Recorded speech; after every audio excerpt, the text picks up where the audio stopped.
కిలక మనం పోదాం.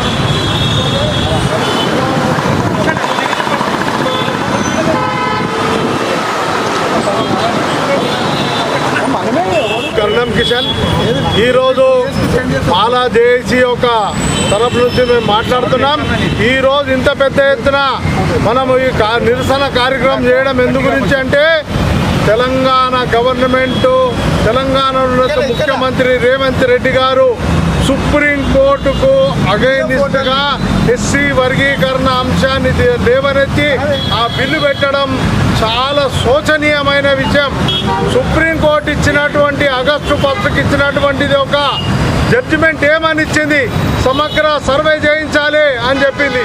తెలంగాణ 2014లో వస్తే అతను 2011 లోపల ఒక జనాభా లెక్క తీసుకొని దాని మీద చేస్తాడు. ఎంతవరకు తమని చేస్తాం? ఈయనకు తెలంగాణ ఎప్పుడు వచ్చింది కూడా తెలియదు ముఖ్యమంత్రి గారికి. కాబట్టి ఈ సభాముఖ్యంగా చెప్తున్నాం, మేము మాలలం మొత్తం ఏకమైపోయి మీ యొక్క కుర్చీకి, మీ యొక్క సింహాసనానికి మీ గద్దె వరకు మేము ఊకోము.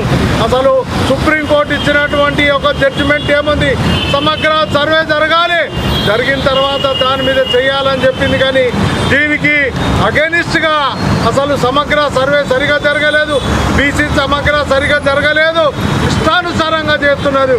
వన్ మెన్ కమిషన్ అయినటువంటి వ్యక్తి అతను షమీం అఖ్తర్ గారు చెప్పడం జరిగింది, ఏం సార్ ఇట్లా జరుగుతుందంటే నేను ఏం చేయలేను, ముఖ్యమంత్రి గారు ఏం చెప్తే నేను అదే చేస్తానని చెప్పింది. అటువంటిప్పుడు ఈ యొక్క కమిషన్లు ఎందుకు, అన్నీ అనవసరంగా పబ్లిక్ను మభ్యపెట్టడానికి, పబ్లిక్ను మట్టి తీసుకొని కళ్ళలో చల్లుతున్నటువంటి వ్యక్తి రేవంత్ రెడ్డి గారు. ఈరోజు అధికారంలోకి వచ్చినామంటే మాలలు పెట్టినటువంటి భిక్ష. కాంగ్రెస్ పార్టీ రూలింగ్ వచ్చిందంటే మాలలు మొత్తం ఏకమైపోయి కాంగ్రెస్ పార్టీకి పనిచేసి మీకు గెలిపించినాం. కానీ ఇప్పటికైనా నీకు సోయి లేదు.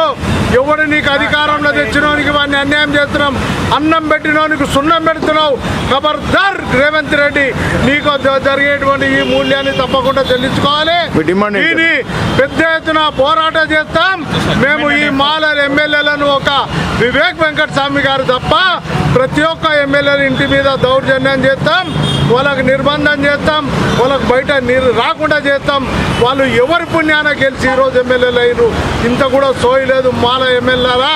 ఖబర్దార్, మీరు ఇటువంటి చేసినట్టయితే రాబోయే ఎలక్షన్లో మీరు తగిన మూల్యాన్ని చెల్లించుకుంటారని ఈ యొక్క సభాముఖ్యంగా చెప్తున్నాం. జై భీమ్, జై భీమ్, జై భీమ్. ఈరోజు ఏదైతే ఈ మాలా సంఘాల జేఏసీ ఆధ్వర్యంలో మేము మాట్లాడుతున్నామో, ఇది మన అసెంబ్లీలో ఏదైతే బిల్లు ప్రవేశపెట్టారో ఇది తప్పు. ఇది 2014లో మన తెలంగాణ వచ్చింది. మన ఇదే రేవంత్ రెడ్డి గారు 2011 సెన్సస్ ప్రకారంగా పెట్టారు. అంటే కొంత లక్షలాది మంది మాలని మొత్తం చంపేశారు. ఇది ఏదైతే రేవంత్ రెడ్డి గారు చేస్తున్నారో ఇది చాలా తప్పు అని అంటున్నాము మేము. ఇదే షమీం అఖ్తర్ గారు ఏదైతే ఇచ్చారో లెక్కలది, ఆ రోజు రాజనరసింహల్ గారి ఇంటికి వెళ్ళి మరి షమీం అఖ్తర్ గారు కలవడం జరిగింది. అంటే కేవలం ఇది బీజేపీ పార్టీ చెప్పినట్టుగానే నడుచుకుంటున్నారు.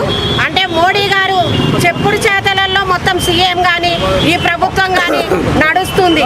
కానీ ఇది ఏదైతే నడుస్తుందో ఇది చాలా తప్పు. ఈ మాలలందరూ ఏకమై మొత్తం ఇదే మాల సంఘాల ఎవరైతే ఎమ్మెల్యేలు ఉన్నారో వాళ్ళ అంతా ఎమ్మెల్యేల ఇంటికి ముట్టడి చేస్తామని హెచ్చరిస్తున్నాము. జై భీమ్. మాల సంఘాల ఆధ్వర్యంలో ఈరోజు అసెంబ్లీలో ప్రవేశపెట్టిన బిల్లును వెనక్కు తీసుకోవాలని మొత్తం మాల సంఘాలు మొత్తం ఐక్యంగా ఈరోజు మాల ద్రోహులుగా ప్రకటించి వారి ఫోటోలను దహనం చేయడం జరిగింది. ఇక ముందు రాష్ట్ర వ్యాప్తంగా కూడా ఇంతో బిల్లును వెనక్కు తీసుకునేంత వరకు రాష్ట్ర వ్యాప్తంగా ఉద్యమాలు చేపడతామని చెప్తున్నాము. ఇప్పటికైనా ఈ రాష్ట్ర ప్రభుత్వం సుప్రీంకోర్టు ఇచ్చిన గైడెన్స్ ప్రకారం కాకుండా ఏది ఇంపీరియల్ డేటా సేకరించకుండా 2011 ఉమ్మడి ఆంధ్రప్రదేశ్ లెక్కలు తీసుకొని వచ్చి స్వరాష్ట్ర లెక్కలు తీసుకోకుండా మాలల్ని మొత్తం ఒక వర్గానికి మేలు చేసి ఇంకొక వర్గానికి అన్యాయం చేసడం దేశద్రోహంగా ప్రకటిస్తూ మేము రాజ్యాంగ ద్రోహులుగా ఎవరైతే ఈ ప్రభుత్వం చేస్తుందో ఈ అగ్రవర్ణాల కుట్రలుగా భావిస్తూ మోడీ కన్సెషన్లో రేవంత్ రెడ్డి సర్కార్ నడుస్తుందని మేము భావిస్తూ మేము తీవ్రంగా వ్యతిరేకిస్తున్నాం. ఈ వర్గీకరణ బిల్లు వెనక్కి తీసుకోకుంటే కాంగ్రెస్ సర్కార్ తగిన మూల్యం చెల్లించుకోవాలని డిమాండ్ చేస్తూ జై భీమ్.